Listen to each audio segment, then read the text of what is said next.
శుక్లాంబరధరం విష్ణుం శశివర్ణం చతుర్భుజం ప్రసన్నవదనం ధ్యాయేత్ సర్వవిఘ్నోపశాంతయే అగజానన పద్మార్కం గజానన మహార్నిశం అనేకదంతం భక్తానాం ఏకదంతోపాస్మహే. ఓం గం గణపతయే నమః.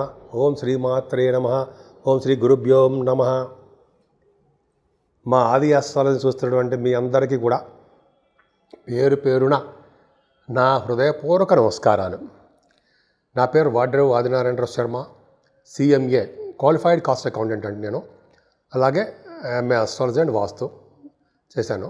సరే, ఇప్పుడు ఏంటంటే మనం 27th జూలై నుంచి 2nd ఆగస్ట్ వరకు కూడా వారం రోజులు గ్రహాల యొక్క ప్రభావం ఎలా ఉండబోతుందో తెలుసుకుందాం. దానికంటే ముందర మీ జాతకాలు తెలుసుకోవాలనుకుంటే మీరు చేయవలసింది ఏంటంటే date of birth, time of birth, place of birth నాకు పంపించండి.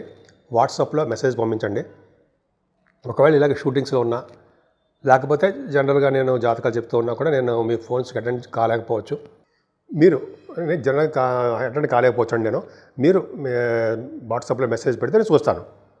అంతేకాకుండా మీకు నా వీడియోస్ నచ్చితే లైక్ చేయండి, షేర్ చేయండి, సబ్స్క్రైబ్ చేయండి. నా సెల్ నెంబర్ 7075389589 అండి. 7075389589 కింద కనిపిస్తుంది, సరిపోతుంది. మీనరాశి వారికి శనీశ్వరుడు వలన చాలా దోషాలు ఉన్నాయండి. మీరు చాలా కష్టపడాల్సిందే. శని వక్రగతిలో ఉండడం వలన చెడు ఫలితాలు ఎక్కువ ఇవ్వడానికి అవకాశాలు మీకు ఉన్నాయి. 12th house లార్డ్షిప్ వచ్చేది కదా, ఖర్చులు అధికంగా ఉండడము, మీ పనులు మీరే స్వయంగా నిర్వర్తించుకోవడము అలా జరుగుతుందండి. శారీరక శ్రమ ఎక్కువైపోతుంటుంది. ఫైనాన్షియల్ స్టేటస్ బాగా పెరుగుతుంది. అంతేకాకుండా కుజు ప్రభావాలు కూడా మీరు మీ మిత్రుల వల్ల, మీ భార్య గారి కానీ భర్త గారి మూలకంగా ధనప్రాప్తి కలగడానికి అవకాశం ఉంది. ఎక్కువగా ప్రయాణాలు చేస్తూ ఉంటారండి. ప్రయాణాల వలన ఇబ్బందికరంగా ఉండడము, ఇబ్బంది కలగడము, అలాగే స్లో అయిపోతూ ఉండడం జరుగుతుంది. ఏమైనా శుక్రుడు ప్రభావం వలన విద్యలో బాగా రాణిస్తారు. ఆభరణాలు, వాహనాలు, సినిమా రంగంలో, కళారంగంలో అద్భుతంగా రాణించడాలు, పెర్ఫ్యూమ్స్, అదంటే సుగంధ ద్రవ్యాల వాడకాలు అంటారు కదా, బాగా వాడతారు మీరు. అంతేకాకుండా చక్కటి చదువు, గురుడు ఉండడం వల్ల చక్కటి చదువు ఇవ్వడము, వేదశాస్త్ర అభివృద్ధి, అంతేకాకుండా మీకు బంగారు ఆభరణాలు, వస్తువులు, విద్య బాగా రాణించడము, అలాగే మీ తల్లిగారికి ఆరోగ్య పరిస్థితి బ్రహ్మాండంగా ఉండడము, సంపదలు పెరగడము, ఇవన్నీ చాలా అద్భుతంగా చాలా బాగున్నాయండి. మీకు రవిబుధులు పంచమస్థానంలో బ్రహ్మాండంగా ఉన్నారు. రవిబుధుల కారణం ఏంటి, పంచమస్థానంలో ఉంటే డాక్టర్స్గా బాగా చలామణి అవుతారు. అలాగే మీ పుత్ర సంతాన యోగం కలగడానికి అవకాశం ఉంది. ఈ ఫైనాన్స్ అండ్ అకౌంట్స్ సంబంధించిన విద్యలు రావడానికి కూడా అవకాశం ఎక్కువ ఉందండి. సత్సంతాన భాగ్యం కలిగి ఉంటారు మీరు. అలాగే మీరు ఫెమిలియర్ పర్సన్గా అవ్వడానికి కూడా అవకాశం ఉంది. స్పోర్ట్స్ రంగంలో రాణించడమే కాకుండా కళారంగంలో కూడా మీకు అభిరుచి ఉంటుంది. అది సంగీతం అవ్వచ్చు, సాహిత్యం అవ్వచ్చు, నృత్యం అవ్వచ్చు, బ్రహ్మాండంగా. అలాగే కళాకారులు కూడా కళాకారులుగా మీరు బాగా రాణించడానికి అవకాశం ఉంది. ఏదైనా ఎక్స్ట్రాడినరీ ఏంటంటే కుజుడితో కలిసినటువంటి కేతువుతో కలిసిన చంద్రుడు 28వ తారీఖు వరకు కూడా మీకు ప్రభావం బాగుంటుందండి.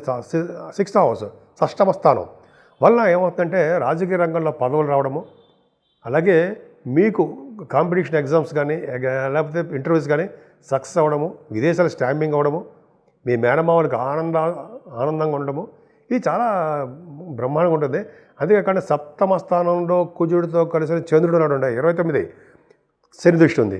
7వ స్థానం ఎలా ఉందంటే మీ వ్యాపార మూలంగా ప్రయాణం చేసేటప్పుడు దెబ్బలు తగలడము, అదే మీ భార్య గారికి కానీ మీ భర్త గారికి కానీ దెబ్బలు తగలడము జరుగుతుంది. మీకు జాగ్రత్తగా ఉండండి. అంటే మీకు అంత బాగుండదు.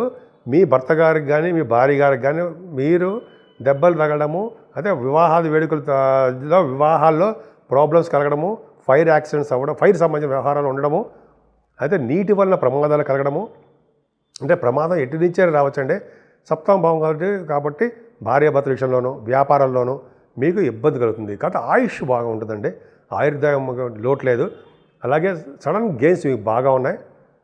ధనప్రాప్తి ఉండడం బాగా ఎక్కువ ఉందండి మీకు. అంతేకాకుండా 9th house లార్డ్ ప్రభావం వలన మీరు సాఫ్ట్వేర్ రంగంలో ఉన్నా, అదే రియల్ ఎస్టేట్ రంగంలో ఉన్న రియల్ ఎస్టేట్ రంగంలో వ్యాపారాలు అభివృద్ధి చెందుతారు. అంతేకాకుండా విమాన సంస్థలో పనిచేసే వాళ్ళకి వాళ్ళ వ్యాపార అభివృద్ధి ఉంటుంది. మీకు అంటే జనరల్గా కుజుడు ప్రభావం వల్ల మీ రాశి వారికి కూడా జనరల్గా ఐశ్వర్య ప్రాప్తి ఉంటుంది అంటారు సరే. అంటే భాగ్యం వృద్ధి అవుతూ ఉంటుంది, ఫారిన్ కంట్రీస్ వెళ్తుంటారు, ధనప్రాప్తి అంటాం అలా జరుగుతుంది. తీర్థయాత్రలు కూడా బాగా చేస్తారంటే ప్రొఫెషనల్గా చాలా పైకి వస్తారండి మీరు. 8th హౌస్ ఎంత బాగుందో 10th హౌస్ ప్రొఫెషనల్గా బాగా థ్రిల్లర్, చాలా బాగా థ్రిల్లింగ్గా ఉంటుంది. మీకు బాగా డబ్బులు రావడమో, ప్రమోషన్స్ రావడమో, అదృష్టం కలగడమో, అలా ఒక ఊపు ఊపేయడమో, అలాగ బ్రహ్మాండంగా అంటే మంచి అంటే ఊపు ఊపేయడం అంటే జనరల్గా మీరు చేస్తున్న ఉద్యోగాల్లో మంచి అద్భుతంగా ప్రమోషన్స్ రావడం అర్థం అనమాట అండి. అలా చాలా బాగుంది. ముఖ్యంగా బ్యాంకింగ్ రంగంలోనూ, విద్యా సంస్థల్లోనూ ప్రొఫెసర్స్ గాను, ఆడిటర్స్ గాను, వేదశాస్త్రంలో బాగా రావడము, అడ్వకేట్స్కి బాగుండడము, అంటే ప్రొఫెషనల్గా బాగా ఉంటుంది. రియల్ ఎస్టేట్ రంగంలో ఉన్న వాళ్ళకి మరింత డెవలప్మెంట్స్ ఉంటాయి. ఏదైనా 12వ భావంలో రాహు అంత అద్భుతమైన మారడం మాత్రం కాదు, శారీరక శ్రమ, దూర ప్రాంత బంధువులకి ఇబ్బందులు కలగడము, ఇంకా పశు నష్టము, గృహంలో పీడ, చిన్న చిన్న ప్రాబ్లమ్స్ రావడం ఇవన్నీ ఉంటాయి. కానీ గురు దృష్టి ఉండడం వల్ల ప్రాబ్లమ్స్ అన్నీ సాల్వ్ అయిపోతాయండి. ఏదేమైనా శనీశ్వరుడికి పూజ చేసుకోవడము, రావుకేతుల మధ్యలో ప్లానెట్స్ ఉండిపోయాయి కాబట్టి అమ్మవారికి, కనకదుర్గ అమ్మవారికి పూజలు చేయించుకుంటూ సంతోషి అమ్మవారి యొక్క పూజలు చేసుకోవడం వలన కూడా ధనప్రాప్తి బాగా కలుగుతుందండి. సంతోషంగా మీరు ఎక్కువ ఉంటారు. ముఖ్యంగా శని ప్రభావం ఉంది కాబట్టి గాయత్రి మంత్ర సిద్ధి, గాయత్రి జపం నేర్చుకోవడము, గాయత్రి మంత్రం నేర్చుకోవడం కాదు చేయడము, అదే కాకుండా తల్లిదండ్రుల సేవలు ఖచ్చితంగా చూసుకోవాలండి. అంతకంటే మరీ ఎక్కువ గురువుగారి సేవలు అదొకటి. అంతేకాకుండా పేదవారికి సేవలు, ధనం ఇవ్వడము, బట్టలు ఇవ్వడము, ఫుడ్ ఇవ్వడము పేదవారికి, అలా చేసుకుంటూ ఉండడం వల్ల ముఖ్యంగా శనీశ్వరం వల్ల వచ్చే దోషాలు తగ్గుతాయండి. అంతేకాకుండా తైలాభిషేకం కూడా చేయించుకోవాలి. మందపల్లిలో కానీ మీకు ఎక్కడ వీలుంటే అక్కడ చేయించుకుంటే మీకు శనీశ్వరం వచ్చే దోషాలు చాలా పరిహారం అవుతాయి. 12 రాశుల వారికి మేషరాశి నుంచి మీనరాశి వరకు కూడా వాళ్ళు ఏ రెమెడీ చేసుకుంటే బాగుంటుంది, పరిహారాలు ఏముంటాయి, ఏ పూజలు చేస్తే బాగుంటుంది అనేది ఇప్పుడు తెలుసుకుందామండి. 12 రాశుల వాళ్ళకి ముఖ్యంగా ఫస్ట్ పాయింట్ చెప్పేది ఏంటంటే శనీశ్వరుడు ఆయన వక్రగతిలో ఉండి చెడు ఫలితాలే చాలా రాశుల వాళ్ళకి ఇస్తున్నాడు ఆయన. కాబట్టి శనీశ్వరుడికి తైలాభిషేకం ఖచ్చితంగా చేయించుకోవాలండి. అది మందపల్లిలో చేయించుకోవడం మీకు మీ ఇష్టము, ఎక్కడైనా చేయించుకోవచ్చు. అలాగే శనీశ్వరుడు జపము, తర్పణాలు, దానం, హోమం ఇది చేయించుకోవడం వలన. థర్డ్ పాయింట్ ఏంటంటే ఆంజనేయ స్వామి వారికి సింధూరం రాయించడం వలన, వడమాల గారెలు అంటే గారెలండి, అప్పాలు సమర్పించడం వలన, తమలపాకులతో పూజ చేయించడం వలన, అంతేకాకుండా స్వామివారికి వస్త్రం సమర్పించడం వల్ల శనీశ్వరుడు వల్ల వచ్చే దోషాల పరిహారం అవుతాయి. అంతేకాదండి, తిరునల్లారులో చూడండి శనీశ్వరుడు ఉన్నాడంటే శివుడికి అభిషేకం చేస్తారు. అలాగే మందపల్లిలో చూడండి శివుడికే శనీశ్వరుడు పేరుగా తోటి ఆయనకి నూనెతో అభిషేకం చేస్తుంటారు. అంటే ఏంటి అర్థం ఏంటంటే శని యొక్క దోషాలు పోవాలంటే శివుణ్ణి పట్టుకోవాలి.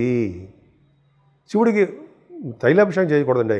శివుడికి మల్లెపూలతో పూజ చేసుకోవడము, సుగంధ ద్రవ్యాలతో పూజ చేసుకోవడం వలన, అలాగే మారేడు దళాలు, తులసి దళాలతో పూజ చేసుకోవడం వలన స్థిరలక్ష్మి ఇంట్లో ఉంటుంది. అంతేకాకుండా రాహు ప్రభావం కూడా చాలామందికి చాలా ఉందండి. ఈ రాహు వలన కూడా చాలా సర్పదోషాలు ఉన్నాయి. కొంతమంది పిల్లల దోషాలు కూడా ఉన్నాయి. పిల్లల పుట్టే విషయంలో కూడా ఇబ్బంది ఉంది. కాబట్టి అమ్మవారి యొక్క పూజలు చేసుకోవడం, కనకదుర్గ అమ్మవారి పూజలు చేసుకోవడము, అలాగే నిత్య సంతోషి అమ్మవారిని నిత్యము కొలవడము, ఆమెని వీలున్నప్పుడల్లా అమ్మవారి దర్శనం, నిత్యం సంతోషి మాత అమ్మవారి దర్శనం చేసుకుంటేటండి వాళ్ళకి ఎటువంటి దోషాలు ఉన్నా, ఎటువంటి ప్రాబ్లమ్స్లు ఉన్నా నెమ్మదిగా సంతోషం వచ్చేస్తుంటాయి మీలో. అంటే దుఃఖం పోయి సంతోషం వస్తుంది. అమ్మవారిని డెడికేటెడ్గా పూజ చేయాలి. అంతేకాకుండా కుజ దోషాలు కూడా చాలా ఉన్నాయండి. ఎందుకంటే శనీశ్వరుడు కుజుడు చూడడం వల్ల యాక్సిడెంట్ చాలామంది అన్ని రాసులకి యాక్సిడెంట్ చూపిస్తోంది. కాబట్టి ముఖ్యంగా సుబ్రహ్మణ్యేశ్వర స్వామిని కళ్యాణం చేయించుకోవడం వలన, నిరంతరము స్వామివారిని పూజ చేయడం వలన ఈ దోషాలన్నిటి కూడా తగ్గుముఖం పడడానికి అవకాశం ఉన్నాయండి. అంతేకాకుండా ఈ నెల 29వ తారీఖుని నాగపంచమి వస్తుంది. అద్భుతం. నాగపంచమి రోజు విశేషంగా అద్భుతంగా సుబ్రహ్మణ్య స్వామి వారికి మల్లె పువ్వులతో పూజ చేయడము, అలాగే ఆవు పాలతోటి తేనె పంచామృతాలతో అభిషేకించడము చేయడం వలన, వస్త్ర సమర్పణ వలన, చక్కటి మల్లె పువ్వులు కానీ దండ స్వామివారికి సమర్పించడం వలన స్వామివారు సంతోషిస్తారు. సుబ్రహ్మణ్య స్వామి వారు వల్లి దేవసేన సహిత సుబ్రహ్మణ్యేశ్వర స్వామిని పూజించాలి. అంతేకాకుండా 30వ తారీఖు కూడా సూర్య భగవానికి పూజ విశేషంగా ఉంటుందండి. సో ఆ రోజు సూర్య భగవాన్ని పూజించడం వలన ఆరోగ్య ప్రదాత, ఐశ్వర్య ప్రదాత అయినటువంటి సూర్య భగవాన్ యొక్క ఆయన యొక్క బ్లెస్సింగ్స్ కూడా మీకు ఉంటాయంటే సందేహం లేదు. సో ఈ విధంగా 12 రాశుల వారికి అన్ని విధాలుగా కలిసి రావాలని, ముఖ్యంగా శనీశ్వరుడు వలన, కుజుడు వలన దోషాలు సంపూర్ణంగా పోయి దీర్ఘాయుర్దాయంగా ఉంటూ చక్కటి ఆరోగ్యవంతులుగా ఉండాలని నేను మనస్ఫూర్తిగా కోరుకుంటున్నాను.